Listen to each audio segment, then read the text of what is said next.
이제 다 함께 우리의 마음을 모아 6월 14일 주일 예배를 하나님께 올려드리겠습니다. 다 함께 묵도하시겠습니다.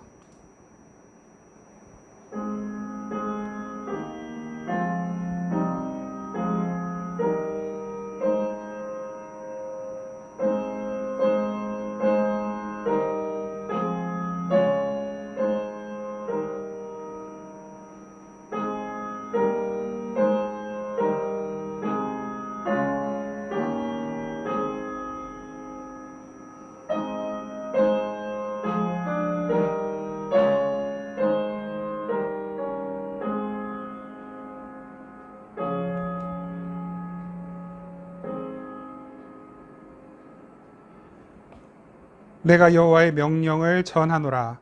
여호와께서 내게 이르시되 너는 내 아들이라.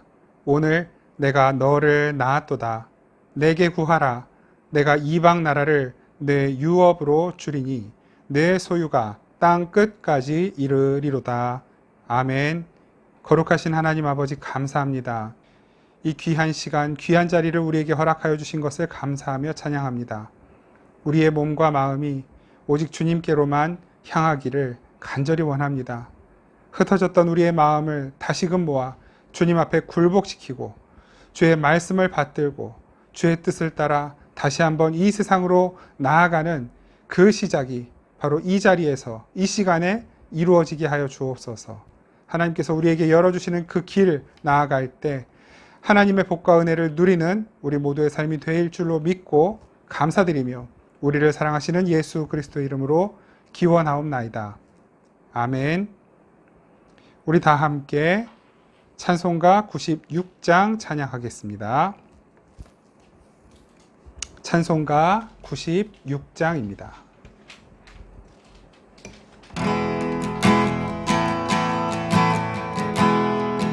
예수님은 누구신가? 예수님은 누구신가? 우는 자의 위로와 없는 자의 풍성이며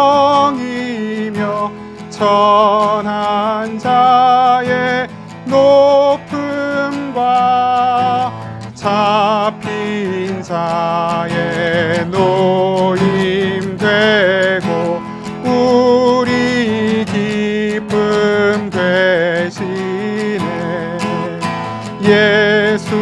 예수님은 누구신가?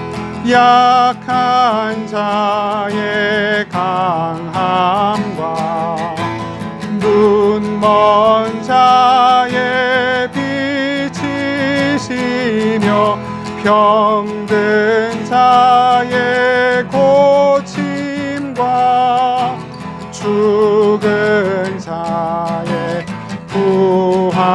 부활되고 우리 생명 되시네. 예수님은 누구신가? 추한 자의 정함과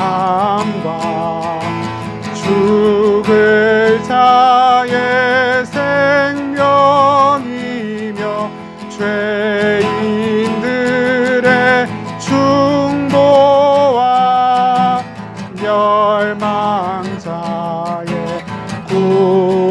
구원되고 우리 평화 되시네. 아멘. 예수님은 누구신가? 온 교회의 머리와 온 세상의 구주시며 모든 왕의 왕이요 심판하실 주님 되고 우리 영광 되시네. 아멘. 우리 지난 한 주간 동안의 삶을 회개하면서 침묵 가운데 주님 앞에 참회의 기도를 드리겠습니다.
주님께서 말씀으로 우리를 위로하십니다. 주를 아는 자들에게 주의 인자하심을 베푸시며 마음이 정직한 자에게 주의 공의를 베푸소서. 아멘. 사도신경으로 우리 신앙 고백드립니다. 나는 전능하신 아버지 하나님, 천지의 창조주를 믿습니다. 나는 그의 유일하신 아들, 우리 주 예수 그리스도를 믿습니다. 그는 성령으로 잉태되어 동정녀 마리아에게서 나시고 본디오 빌라도에게 고난을 받아 십자가에 못 박혀 죽으시고 장사된 지 사흘 만에 죽은 자 가운데서 다시 살아나셨으며 하늘에 오르시어 전능하신 아버지 하나님 우편에 앉아 계시다가 거기로부터 살아있는 자와 죽은 자를 심판하러 오십니다. 나는 성령을 믿으며 거룩한 공교회와 성도의 교제와 죄를 용서받는 것과 몸의 부활과 영생을 믿습니다. 아멘. 우리 다 함께 찬송가 86장 찬양 드리겠습니다. 찬송가 86장입니다.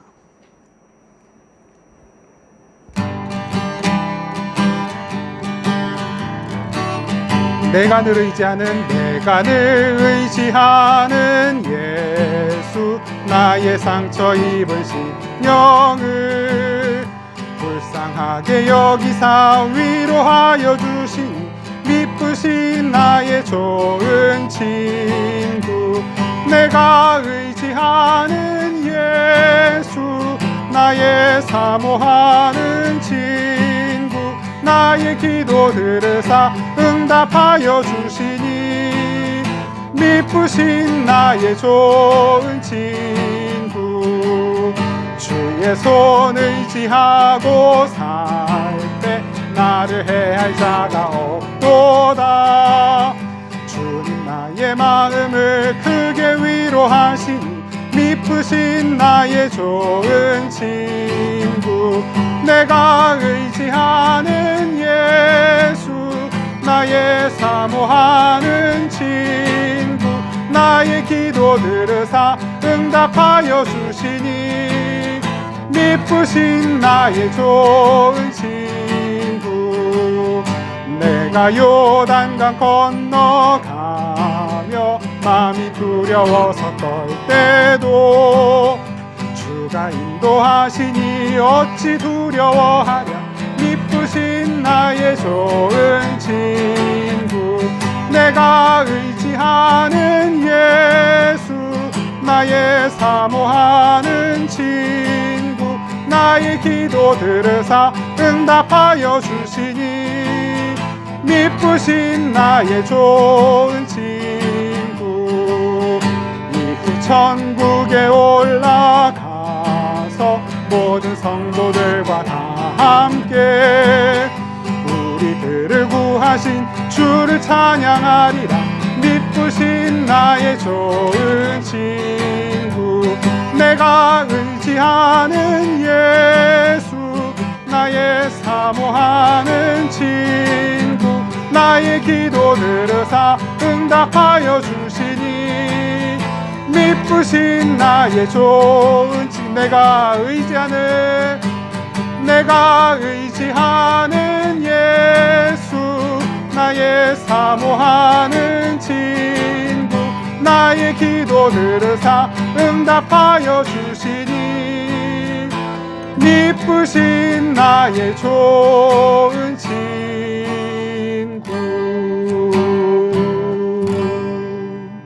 아멘. 우리 잠시 기도드리겠습니다. 우리 아버지 하나님의 신실하신 그 사랑과 은혜를 감사드립니다. 예배할 수 없을 때 예배할 수 있도록 인도하시고, 기도할 수 없을 때 우리를 위해 친히 간구하시며, 말씀 앞으로 나아갈 수 없을 때 말씀이신 주님께서 먼저 우리를 뚫고 들어오셔서 우리로 하여금 주의 자녀답게 만들어 가시는 그 놀라운 사랑의 돌보심과 치유하심과 위로하심과 함께하심을 인하여 감사하며 찬양합니다. 하나님, 코로나 바이러스로 인하여 이 땅의 모든 사람들, 특별히 모든 교회들이 참 어려운 시간을 보내고 있습니다. 함께 모여 예배하는 것이 어려운 교회도 많이 있습니다. 하나님, 이때일수록 더욱 우리가 우리의 마음을 주님 앞에 모아 드릴 수 있도록 우리의 마음을 강건케 하여 주시옵소서.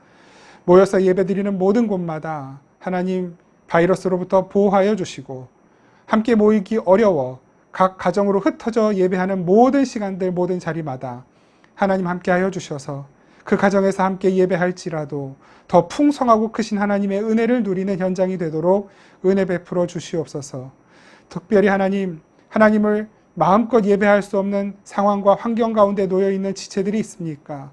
가족들 가운데 믿는 이가 없어서 나아가 예배할 마땅한 곳을 찾지 못하여 예배하는 자들이 있다면 하나님 이 시간 위로하여 주시고, 그들과 함께 계셔서 그들이 어떤 형태로, 어떤 상황 가운데, 어떤 모습으로 어떻게 예배하든지 하나님 그들의 예배를 통하여 하나님 역사하시고 기도에 응답하시고 말씀의 능력으로 함께하여 주옵소서. 하나님 모든 어려운 상황들 속히 끝나도록 은혜 베풀어 주옵소서. 이 길고 긴 어둠의 터널을 빨리 통과하여 우리가 더욱 주님의 뜻에 가까워지는 이 시간들이 될 수 있도록 도와주시고, 더욱 겸손히 우리의 마음과 생각과 뜻을 내려놓고 주의 인도하심을 구하며 기다리는 인내와 겸손과 순종을 배우는 시간이 될 수 있도록 은혜 베풀어 주시옵소서. 하나님, 몸과 마음이 연약한 지체들이 있습니다. 그들을 살펴주시고 성령께서 함께 하시며 그 아픈 곳, 또 상한 마음 주님께서 위로하시고 치료하여 주옵소서. 새 힘을 주옵소서. 새롭게 살아나 하나님의 능력과 은혜와 그 생명력을 이제는 남들에게, 다른 이들에게 나누고 전하는 귀하고 복된 통로로 쓰임받는 삶이 되도록 하나님 고쳐 주시옵소서. 우리 생명의 단비교회에 예배당을 허락하신 주님 감사합니다. 하나님의 도우심과 인도하심이 없이는 어떤 것도 이루어질 수 없는 것을 고백합니다. 반대로 하나님, 우리는 할 수 없어도, 우리에게는 가능성이 없어도, 우리에게 어떤 소망이 없어도 하나님이 일하시면 다 되는 것을 경험하게 하셔서 감사합니다.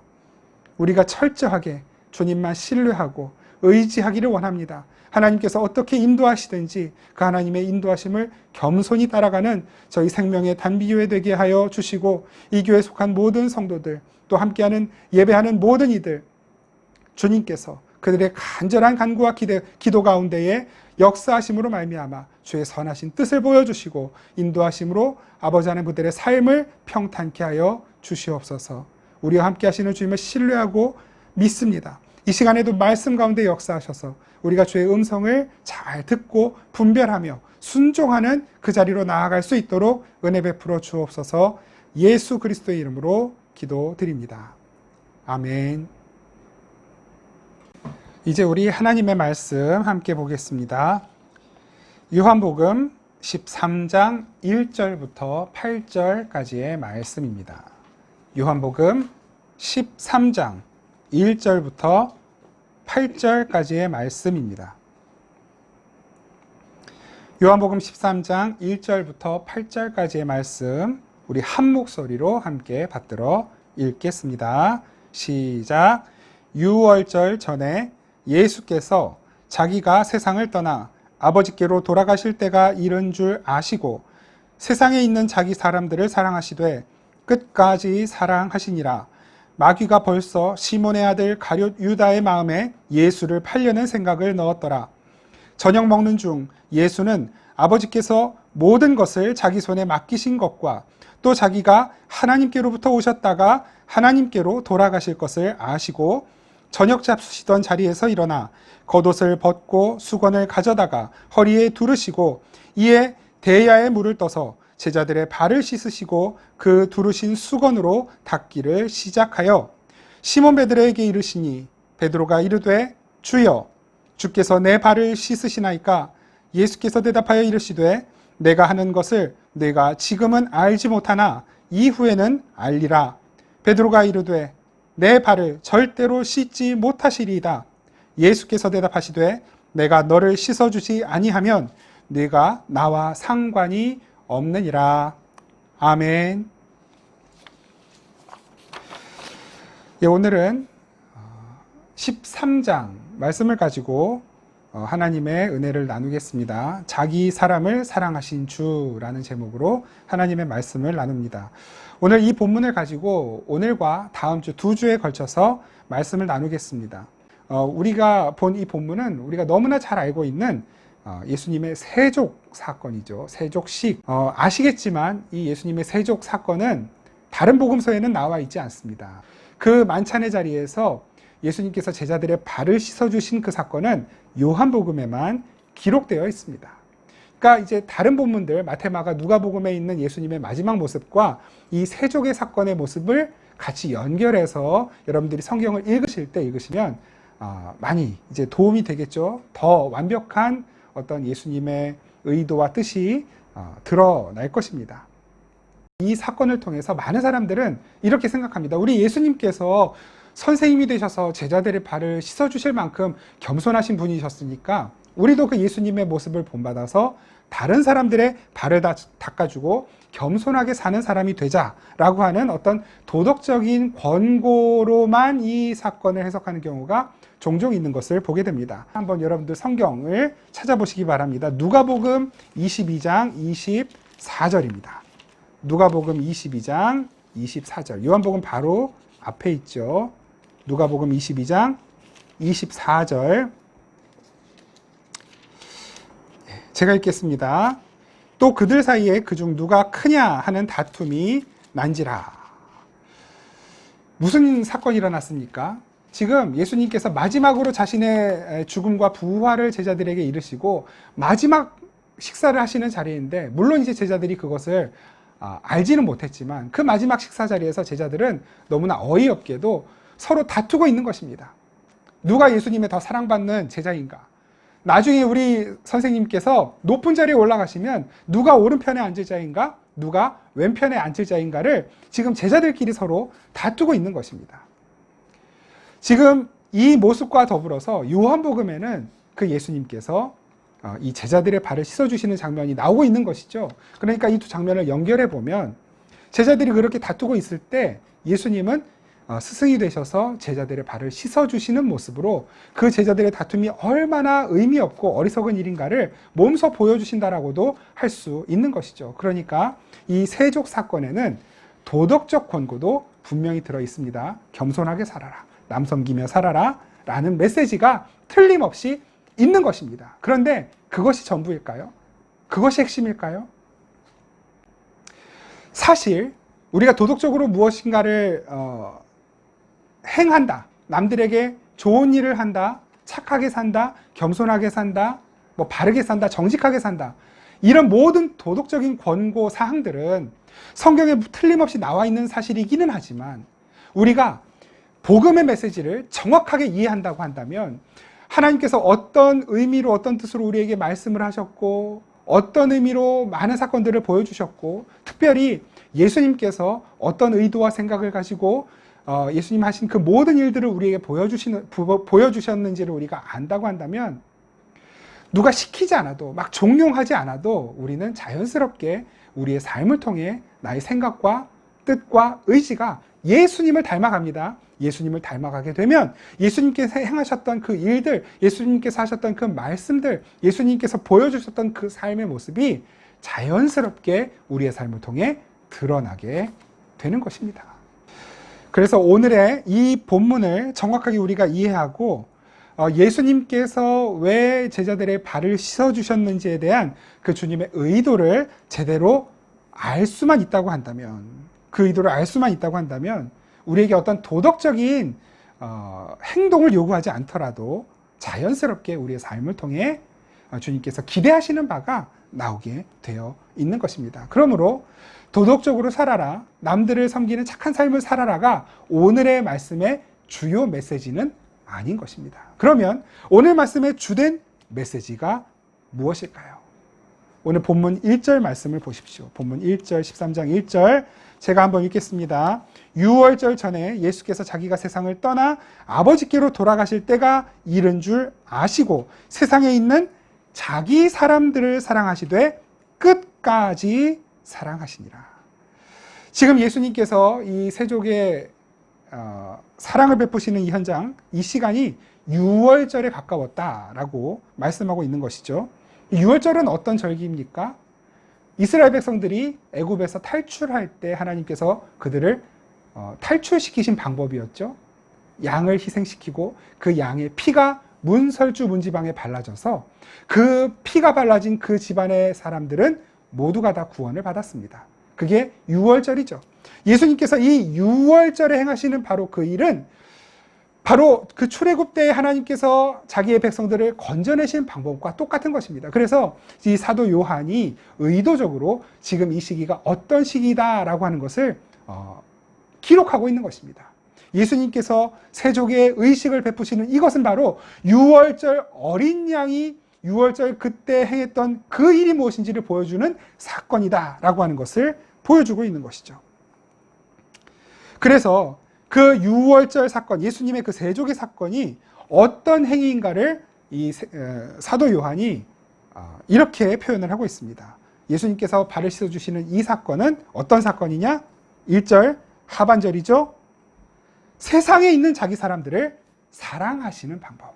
세상에 있는 자기 사람들을 사랑하시는 방법. 바로 그것이 예수님께서 제자들의 발을 씻어주신 사건이며 바로 그것이 유월절 어린 양이 맞이하였던 바로 그 일, 그 유월절 어린 양의 죽음이 의미하는 바, 바로 그것은 예수님께서 우리를 사랑하시는 방법이다라고 하는 것을 가르쳐주고 있는 것입니다. 언제까지 사랑하십니까? 끝까지.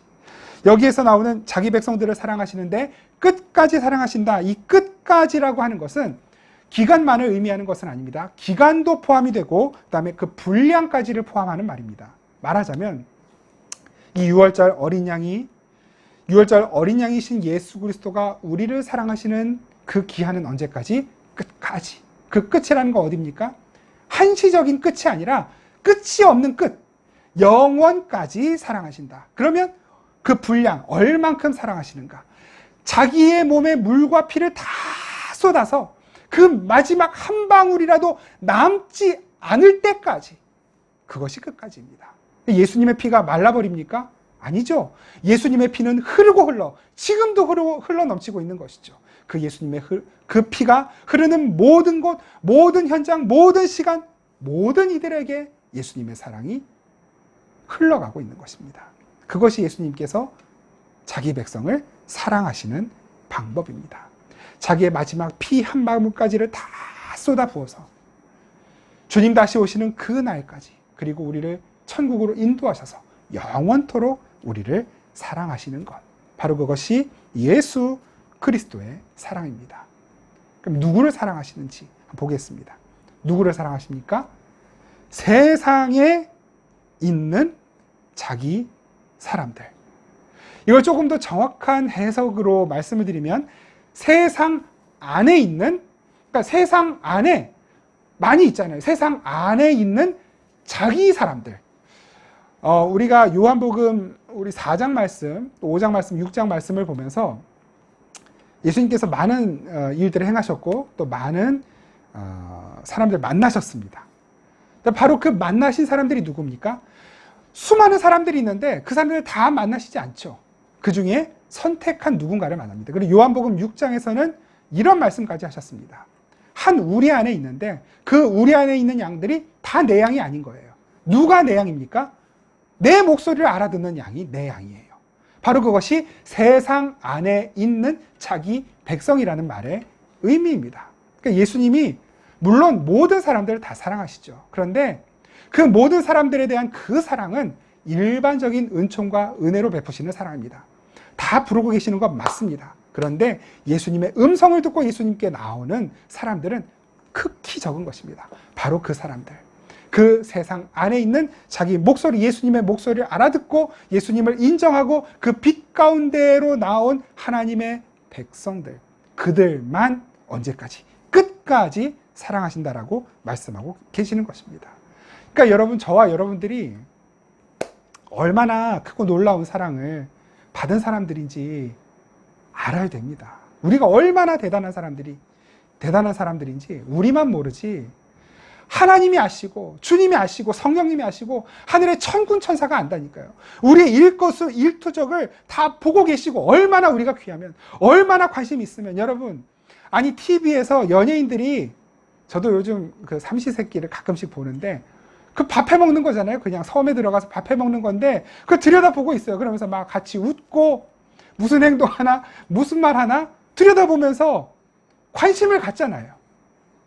여러분, 이 세상에서 하나님께서 자기 백성들을 바라보시는 하나님의 시선이 그보다 못할까요? 비교할 수 없이 초롱초롱하신 것입니다.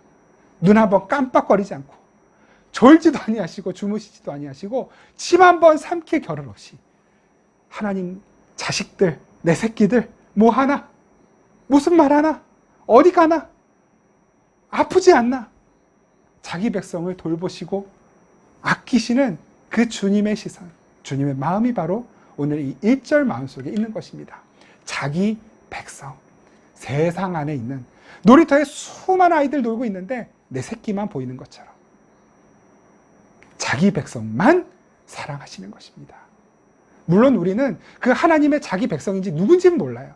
그 자기 백성이 누군지는 우리는 판단할 수 없어요. 나는 하나님의 백성이다라고 스스로 철석같이 믿고 있었는데 예수님은 아니라고 하신 사람들 너무 많았잖아요. 근데 나는 나도 구원받을 수 있을까? 이런 나도 용서받을 수 있을까? 했던 바로 그 사람들이 주님의 놀라운 은총과 사랑 안에 용서받지 않습니까? 네가 오늘 나와 함께 낙원에 있을 것이다. 평생을 나쁜 짓 하고 살았는데 마지막 그 순간에 예수님과 함께 천국 갔다니까요. 그 강도가. 우리는 주님의 그 사랑의 방법과 한계와 그 어떤 의도에 대해 판단할 자격이 없습니다. 그저 정말 받을 자격도 없고 받아도 갚을 능력 없는 우리들에게 그 사랑을 한량없이 부어주시는 그 은혜에 감사하는 것 말고는 우리는 할 수 있는 일이 없는 것입니다. 또 있다면 그 하나님의 잃어버린 백성들 찾아 나가는 것이죠. 복음 전하는 거예요. 우리의 삶으로, 우리가 있는 곳에서 우리의 삶을 통해 예수님을 드러내는 것. 그러면 알아먹겠죠. 하나님의 선택받은 백성들은 알아듣겠죠. 우리가 주님의 음성을 알아들은 것처럼. 그저 우리는 그 일의 통로로 쓰일 뿐, 누구는 구원받고 누구는 구원 못 받고 우리는 정죄하거나 판단할 자격도 능력도 그리고 판단할 권한도 주어지지 않았습니다. 감사함으로 은혜를 나누는 것. 그것이 우리의 할 일인 것입니다. 바로 오늘 그 세족의 현장에서 예수님께서 그 삶을 우리에게 보여주고 계시는 것입니다. 자기 백성을 아신다. 자기 백성을 아신다라는 말씀을 하셔요. 오늘 본문 1절 말씀, 6월절 전에 예수께서 자기가 세상을 떠나 아버지께로 돌아가실 때가 이른 줄 아셨다.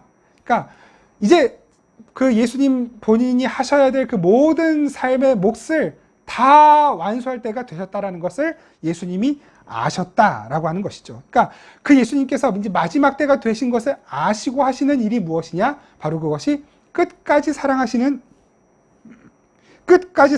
일이다라고 하는 것을 말씀하고 있는 것입니다. 이 세족의 의식은 단순히 예수님께서 너희들 앞으로 이렇게 섬기며 살아라 라고 하는 것을 모형으로 보여주시는 것이 아니라 바로 이 세족의 의식 속에 예수 그리스도의 십자가의 은혜와 사랑이 고스란히 담겨져 있다라고 하는 것을 의미하는 것입니다. 왜 그런지 지금부터 한번 살펴보도록 하겠습니다. 4절 말씀, 요한복음 13장 4절 읽습니다. 우리 같이 한번 읽어보겠습니다. 시작. 저녁 잡수시던 자리에서 일어나 겉옷을 벗고 수건을 가져다가 허리에 두르시고. 여러분, 이게 별 의미가 없는 것 같은데 굉장히 중요한 의미가 있습니다. 자리에서 일어나 겉옷을 벗었어요. 겉옷을 벗고 허리에 수건을 두르셨다. 그냥 뭔가 우리가 샤워할 때 여자분들은 머리에다가 타월 두르기도 하고 수건을 걸치기도 하고 그렇게 하고서는 목욕을 준비하죠. 그런 준비 의식으로 예수님께서 그냥 거추장스러운 옷을 벗어버리시고 수건을 두르신 걸까요? 지금 예수님은 이 모습을 통해 어떤 하나의 이미지를 떠오르게 만들고 계신 것입니다. 지금 이 예수님의 모습을 보는 제자들, 그 현장에 있던 사람들은 지금 이게 어떤 형상인지를 알아요. 그게 뭐냐면 바로 노예의 모습입니다. 노예들은 우통을 다 벗고 있어요. 왜냐하면 이 옷이라는 것이 자신의 신분을 나타내는 것이기 때문에 우리는 노예입니다, 종입니다라는 것을 사람들이 알아야 되거든요. 그러니까 옷을 입을 수가 없는 거예요, 노예들은. 그래서 예수님이 옷을 벗으십니다. 수건을 둘러요.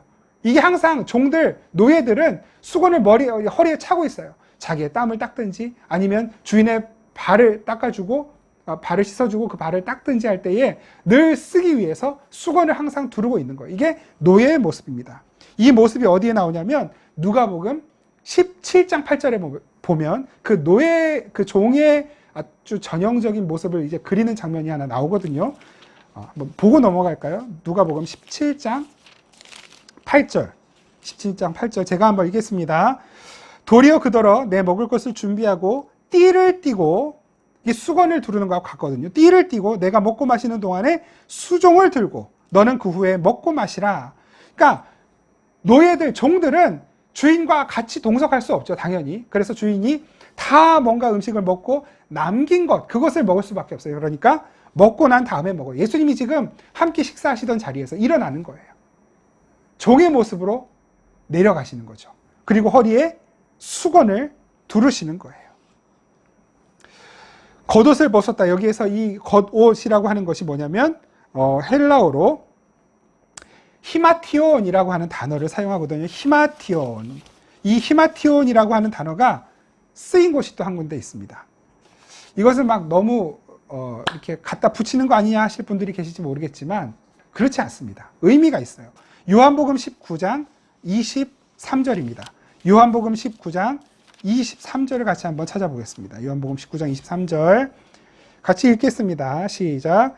군인들이 예수를 십자가에 못 박고 그의 옷을 취하여 네 깃에 나눠 각각 한 깃씩 얻고 속옷도 취하니 이 속옷은 호지 아니하고 위에서부터 통으로 짠 것이니라. 여기에서 사용되고 있는 이 옷이라는 단어가 지금 예수님께서 겉옷을 벗었다라고 하는 데 사용된 히마티온이라는 단어하고 똑같은 단어이거든요.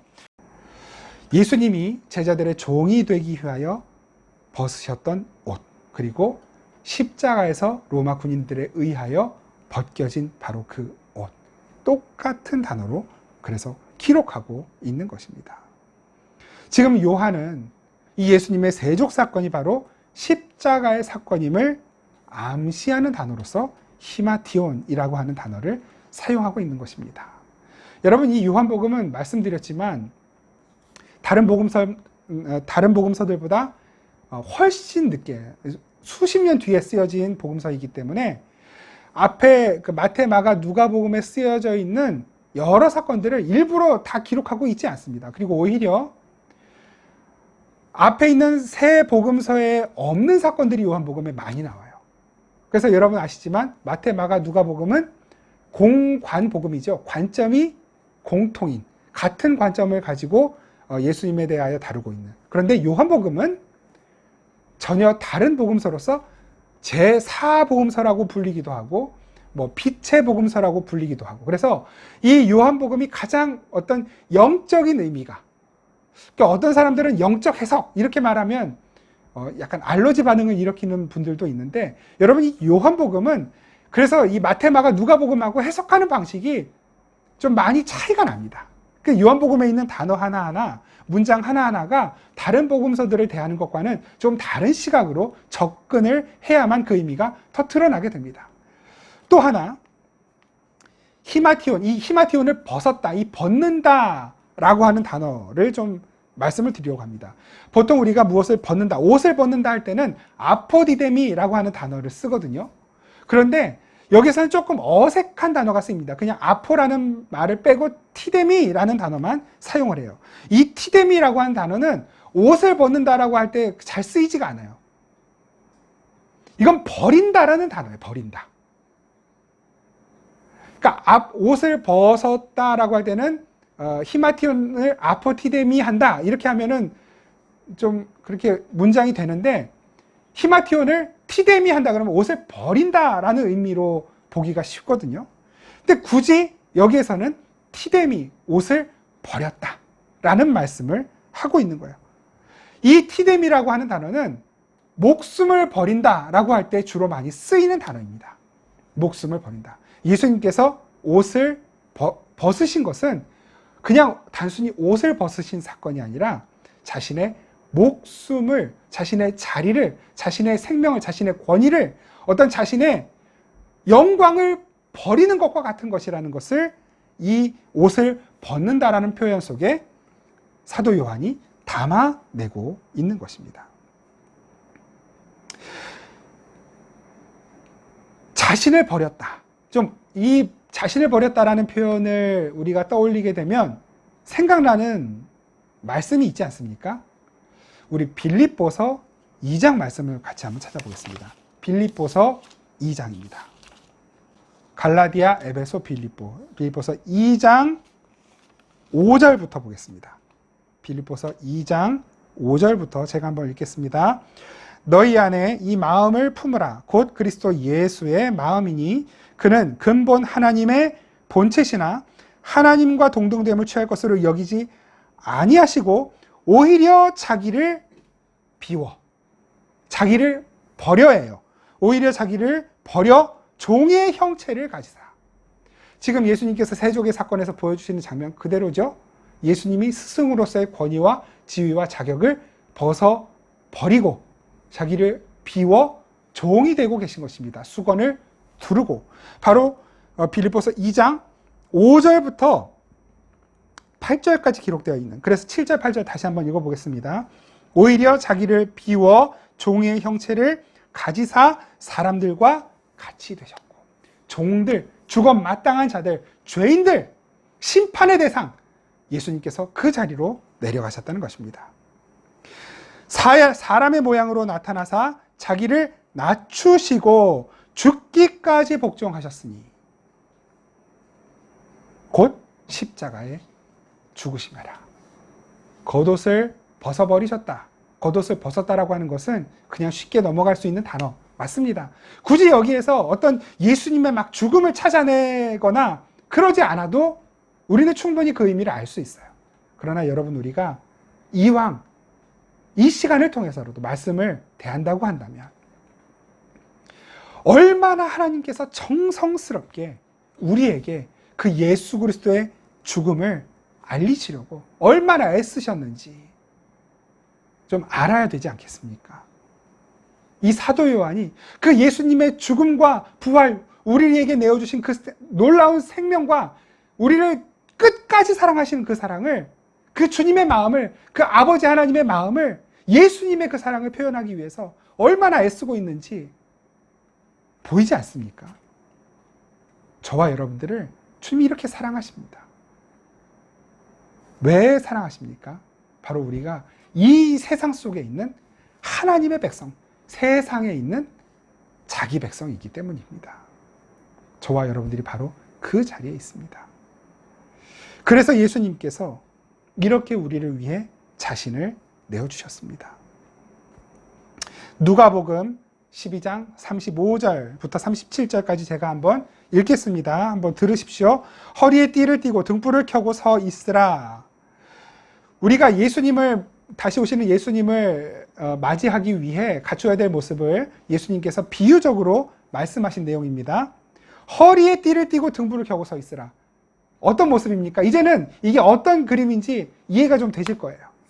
허리에 띠를 띠고 등불을 켜고 서 있는 거 누굽니까? 주인의 모습입니까? 종의 모습입니까? 종의 모습이죠. 허리에 띠를 띠고 허리에 수건을 두르고 등불을 켜고 주인을 기다리는 거예요. 너희는 마치 그 주인이 혼인집에서 돌아와 문을 두드리면 곧 열어주려고 기다리는 사람과 같이 되라. 종이 되라. 왜요? 예수님 그렇게 사셨으니까. 주인이 와서 깨어있는 것을 보면 그 종들은 복이 있으리로다. 내가 진실로 너에게 이르노니 주인이 띠를 띠고, 여러분 이 말씀 듣기 전에 보세요. 그래서 주님께서 말씀하신 대로 종의 모습을 갖추고 주인을 맞이하여 주인을 맞아들이면 어떻게 하냐면 그 주인이 종이 되어서 그 종들을 섬겨주시겠다는 거예요. 보십시오. 37절, 누가복음 12장 37절. 주인이 와서 깨어있는 것을 보면, 그 주인이 시키는 대로 하고 있는 것을 보면 그 종들은 복이 있으리로다. 내가 진실로 너희에게 이르노니 주인이 띠를 띠고 그 종들을 자리에 앉히고 나와 수종하리라. 소름 끼치지 않습니까? 지금 예수님이 요한복음 13장에서 그 제자들을 섬기시는 모습 그대로예요. 주인이신 예수님이, 선생이신 예수님이 허리에 띠를 띠고 그 종들을, 제자들을 자리에 앉혀놓은 채로 그들을 수종 들고 계시는 것입니다. 여러분, 우리는 주님이 다시 오시면 주의 신부가 될 사람들입니다. 이미 물론 우리는 주님의 신부이죠. 예수님의 신부예요. 근데 예수님께서 다시 오실 때 마치 예수님께서 우리의 종이 되신 것처럼 우리를 그렇게 섬겨주시고 받들어 주셔서 그 영광스러운 자리로 이끌어 가실 것이라고 말씀하고 계십니다. 그때까지 어떤 모습으로 우리가 있어야 한다고요? 어떤 모습으로? 예수님께서 이 제자들에게 보여주셨던 모습 그대로, 종의 모습으로, 섬기는 모습으로. 누구를? 말씀하셨잖아요, 주님이. 하나님을 사랑하고 섬기고, 그리고 이웃을 사랑하고 섬기는 모습으로. 예수님께서 사셨던 그 삶을 우리가 들여다보면 어떤 부분들은 우리도 충분히 흉내낼 수 있어요. 순간적으로. 어떤 시점에는 가끔 가다 할 수 있어요. 예수님이 하셨던 거, 예수님 보여주셨던 거, 제자들이 했던 거, 섬겼던 거, 헌신했던 거, 순간적으로는, 일시적으로는 우리도 그런 모습 보여줄 수 있습니다. 우리가 얼마나 간사하냐면 어쩌다가 한번 전도여행 가서, 어쩌다 한번 선교 가서 좀 이렇게 내가 애쓴 거, 수고한 거, 헌신한 거, 이것에 대해서 자꾸 이렇게 본전을 찾고 싶어 해요. 여러분, 본전 찾고 싶어 하는 건 종의 모습이 아닙니다. 노예의 모습이 아니에요. 노예와 종은 기꺼이 자기 생명을 드리는 사람들이거든요. 주님도 말씀하시잖아요. 노예가, 종이 자기 것을 드려놓고 나 이거 드렸다라고 자랑할 수 없다라고 말씀하시는 것입니다. 주님이 그런 삶을 사셨다는 거예요. 그리고 이 누가복음 12장에서는 우리더러 너희도 그렇게 살라고 말씀하시는 것입니다. 종으로 살아라. 허리에 띠를 두르고 주인만 기다리며 살아라. 그러면 그 주인이 와서 너희들을 섬겨줄 것이다. 그게 천국이거든요. 계시록 21장 보겠습니다. 계시록 21장 3절 4절 우리 같이 한번 보겠습니다. 요한 계시록 21장 3절 4절 말씀입니다. 제가 한번 읽겠습니다. 내가 들으니 보좌에서 큰 음성이 나서 이르되 보라 하나님의 장막이 사람들과 함께 있음에 하나님이 그들과 함께 계시리니 그들은 하나님의 백성이 되고 하나님은 친히 그들과 함께 계셔서 모든 눈물을 그 눈에서 닦아주시니 다시는 사망이 없고 애통하는 것이나 곡하는 것이나 아픈 것이 다시 있지 아니하리니 처음 것들이 다 지나갔음이로라. 이 세상에서 자신이 주인 노릇하며 사는 사람들, 하나님을 하나님의 자리에서 끌어내리고 자신이 주인이 되어 하나님이 되어 살아가는 그 모든 사람들의 열매가 무엇인지를 바로 이 계시록 말씀에서 말씀하고 계십니다. 그 열매들이 무엇일까요? 자신이 주인 노릇하고 하나님 노릇하며 살아갔던 사람들의 마지막 열매. 4절 말씀 보십시오. 눈물, 또 사망, 또 애통, 또 곡하는 것. 이것들이 바로 이 세상에서 주님의 종이 아닌 주인 노릇하며 세상의 주인 노릇하기 위하여 자신이 하나님이 되어서 자신이 선악을 판단하고 분별하며 자신이 왕되어 살아가려고 했던 자들의 열매인 것입니다. 여러분, 우리가 주님의 종이 되어 살아가면 세상의 일이 사자들은 양인 우리들을 잡아먹으려고 달려들어요. 근데 우리는 그 사자 늑대들에게 때때로 잡아먹히기도 하는 거거든요. 그게 우리의 모습이에요. 그게 종의 모습이거든요. 그런데 그렇게 살아가는 이들을 주님께서는 마지막에 그 눈물을 다 닦아주시고 갚아주시는 거예요. 사망이 우리를 잡아 삼켜야 되는데 사망이 못 삼키는 거예요. 눈물이 우리를 완전 적셔버려야 되는데 그 눈물이 말라서 없어지는 거예요. 이 세상에선 곡할 일들이 많았는데 그 곡하는 것도 사라져버리는 거예요. 왜요? 주님이 우리를 섬겨주시기 시작하거든요. 여러분, 우리는 이 세상에서 주님의 섬김을 기대해서는 안 됩니다. 주님이 우리를 섬겨주시는 시점은 우리의 신랑이 되어 오실 때, 신랑이 되어 우리를 신부로 맞아주실 때 우리를 섬겨주시는 것이고, 이 세상에서 우리는 주님의 종이 되어 살아가게 되어 있는 것입니다. 그 말씀하시는 거예요. 그런데 여러분, 예수님의 제자들은 어떤 모습이었습니까? 누가복음 아까 우리 22장에서 봤지만 예수님이 예수님의 마지막 앞에서도 누가 더 크냐 그렇게 싸웠잖아요. 근데 사실 그것이 우리의 모습 아닙니까? 높아지고 싶고 왕이 되고 싶고 남들보다 더 좋은 자리를 선점하고 싶어하는 그 욕망이 여전히 저와 여러분들에게 남아있지 않습니까? 여러분, 주님은 종이 되어 살아가라고 하는데 우리는 종 되어 살고 싶지가 않아요. 알아도 그 자리로 자꾸 안 가게 되는 것이에요. 그때 주님이 우리에게 오신 것입니다. 그리고 너희는 이렇게 살아라 라고 하면서 그 십자가를 우리에게 다시 보여주고 계시는 것입니다. 주님께서 오늘 우리에게 이렇게 말씀하십니다. 누가복음 12장 35절에서 37절 다시 한번 제가 받들어 읽겠습니다. 허리에 띠를 띠고 등불을 켜고 서 있으라. 너희는 마치 그 주인이 혼이 집에 돌아와 문을 두드리면 곧 열어주려고 기다리는 사람과 같이 되라. 주인이 와서 깨어있는 것을 보면 그 종들은 복이 있으리로다. 내가 진실로 너희에게 이르노니 주인이 띠를 띠고 그 종들을 자리에 앉히고 나와 수종하리라. 주님은 이미 우리를 그렇게 섬겨주셨습니다. 무엇으로? 십자가로. 그리고 우리를 그 십자가의 자리로 초청하고 계시는 것입니다. 이제는 너희들이 그렇게 살아야 할 때다. 그러면 내가 나중에 와서 진짜 너희의 종이 되어 너희 섬겨줄 거야. 내가 살았던 그 삶, 너희도 그렇게 살지 않겠니? 아니, 너희도 그렇게 살아야 한다. 그렇게 되어라. 그리고 그렇게 살기로 결단하고 다짐하는 이들을 주님께서 꼭 붙들어서 그렇게 만들어 가시는 것입니다. 여러분, 제자들 그렇게 어처구니 없던 제자들이 어떻게 됩니까? 성령님이 임하시자 예수님이 가셨던 그 길을 제자들도 똑같이 걸어가게 되었습니다. 누가 높으냐 다투던 그들이 예수님 부활 승천하시고서 성령님이 임하시니까 예수님이 가셨던 그 길을 똑같이 가더라는 거예요.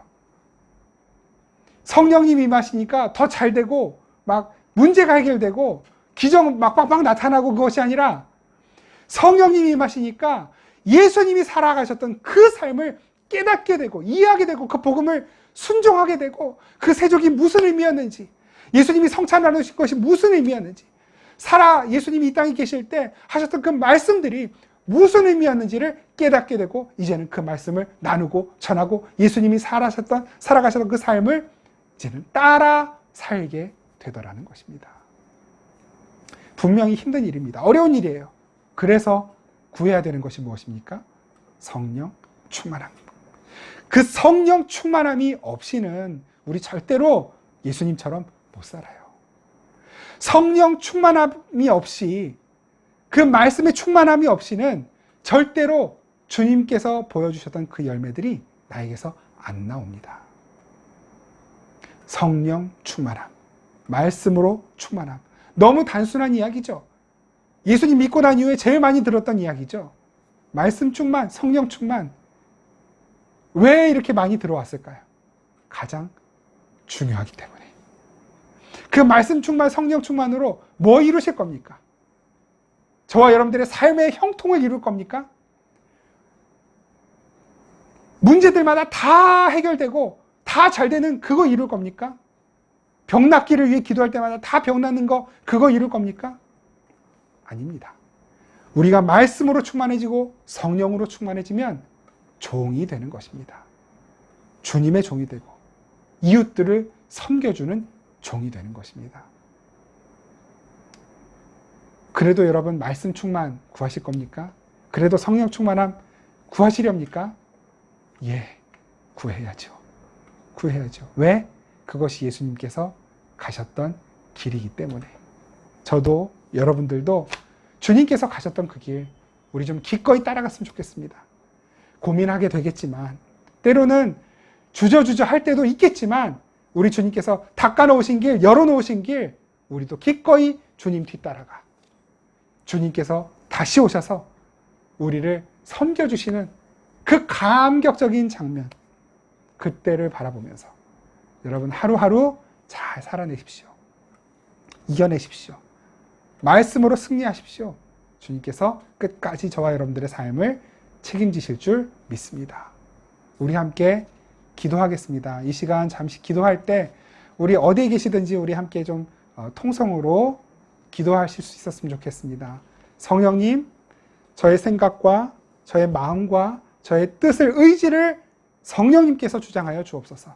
말씀으로 붙들어 주옵소서. 말씀에 사로잡힌 자가 되게 하여 주시고 그 말씀이 이끄시는 대로 따라가는 순종하는 삶을 살게 하여 주옵소서.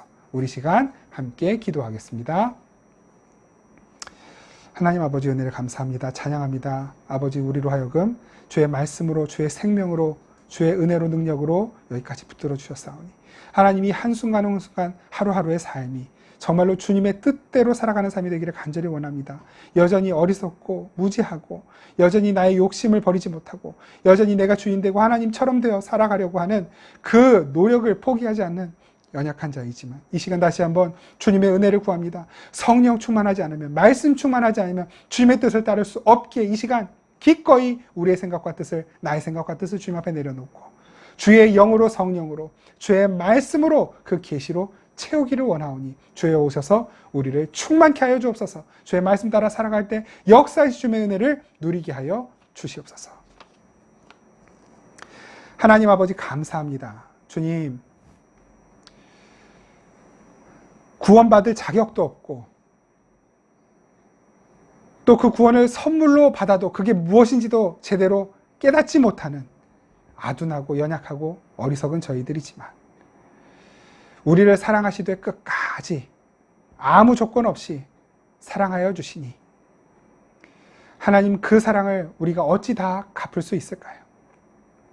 그저 우리에게 그 조건 없이 베풀어 주신 사랑을 잘 깨닫고 감사하는 삶을 살기 원합니다.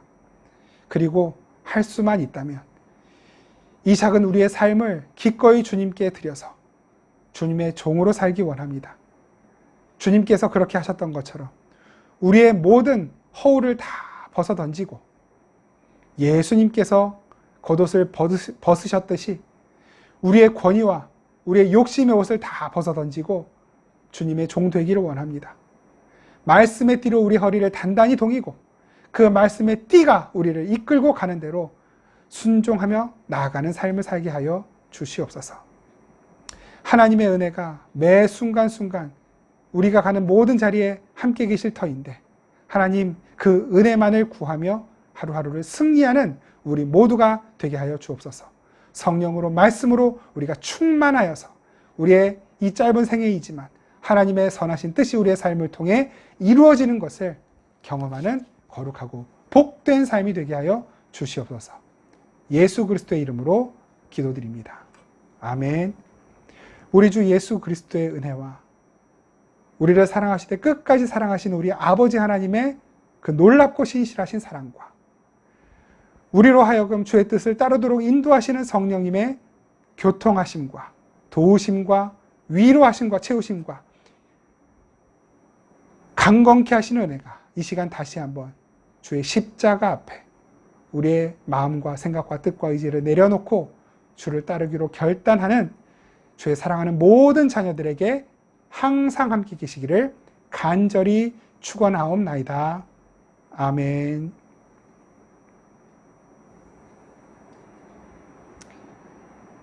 오늘도 함께 예배에 참여하신 여러분 모두를 축복합니다. 광고 말씀은 함께 보내드린 주보 잘 살펴보시고 특별히 함께 보내드린 그 안내문을 좀 잘 읽어보시기 바랍니다. 우리가 감사할 일이 있고 또 우리가 계속해서 기도해야 될 일들이 있습니다. 그 안내문 하단에 나와 있는 기도 제목을 보시고 계속해서 함께 기도했으면 좋겠습니다. 여러분 모두를 축복합니다. 점심 맛있게 드십시오. 고맙습니다. 안녕.